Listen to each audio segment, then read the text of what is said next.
Hello friends, आपका बहुत बहुत स्वागत है आपके अपने यूट्यूब चैनल आरसी शो 10 में। आपका डिक्टेशन 5 सेकंड में शुरू होगा। स्टार्ट। जम्मू में अवैध तरीके से रह रहे रोहिंग्या की धरपकड़ के बाद उन्हें आधार कार्ड, राशन कार्ड आदि उपलब्ध कराने वालों के खिलाफ कार्रवाई की तैयारी समय की मांग है।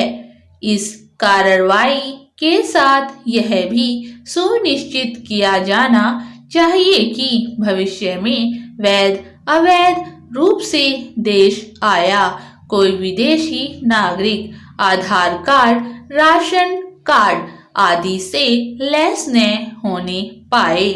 यह इसलिए जरूरी है क्योंकि बांग्लादेश के भी कई ऐसे लोग पकड़े जा चुके हैं जिन्होंने आधार कार्ड हासिल कर लिए थे।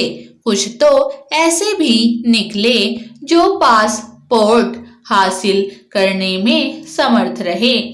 निसंदेह यह किसी साजिश का हिस्सा ही लगता है कि बांग्लादेश से भारत में घुसपैठ करने वाले रोहिंग्या देश के दूसरे छोर जम्मू पहुंच गए। वे बिना किसी बाधा जम्मू पहुंचे ही नहीं, वहां आश्रय पाने में भी सफल रहे। आबादी के संतुलन को बनाए रखने की चुनौती का सामना कर रहे जम्मू में बड़ी संख्या में रोहिंग्या का बसना किसी गहरी साजिश की ओर ही संकेत करता है। यह संकेत तब और स्पष्ट हो जाता है जब कई लोग अवैध तरीके से यहाँ आ बसे, रोहिंग्या की तरफदारी करने के लिए आगे आ जाते हैं। इनमें से कुछ सुप्रीम कोर्ट पहुंचकर यह माहौल बनाने में जुट गए हैं कि रोहिंग्या को वापस म्यांमार भेजने से रोका जाना चाहिए। कुछ ऐसी ही अपेक्षा विदेशी मीडिया का भी एक हिस्सा कर रहा है।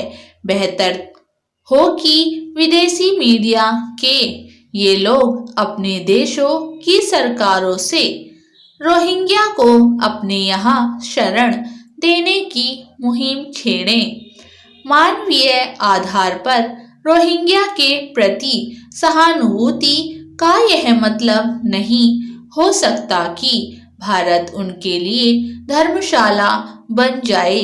भारत पहले से ही बांग्लादेश से अवैध रूप से आए लाखों लोगों के बोझ को वहन कर रहा है।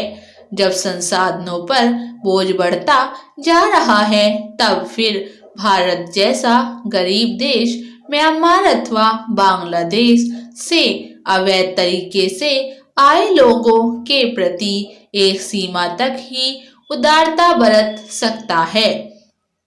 शरणार्थी या फिर घुसपैठिए के रूप में भारत में रह रहे रोहिंग्या अपनी मर्जी की जगह रहने की मांग नहीं कर सकते। यह आवश्यक ही नहीं, अनिवार्य है कि जम्मू की तरह देश के अन्य हिस्सों में जहां भी रोहिंग्या रह रहे हैं, वहां उनकी विधिवत पहचान हो और उनकी निगरानी भी की जाए। इसका कोई अर्थ नहीं कि वे छल छदम से शरणार्थी से भारतीय नागरिक में तब्दील हो जाएं।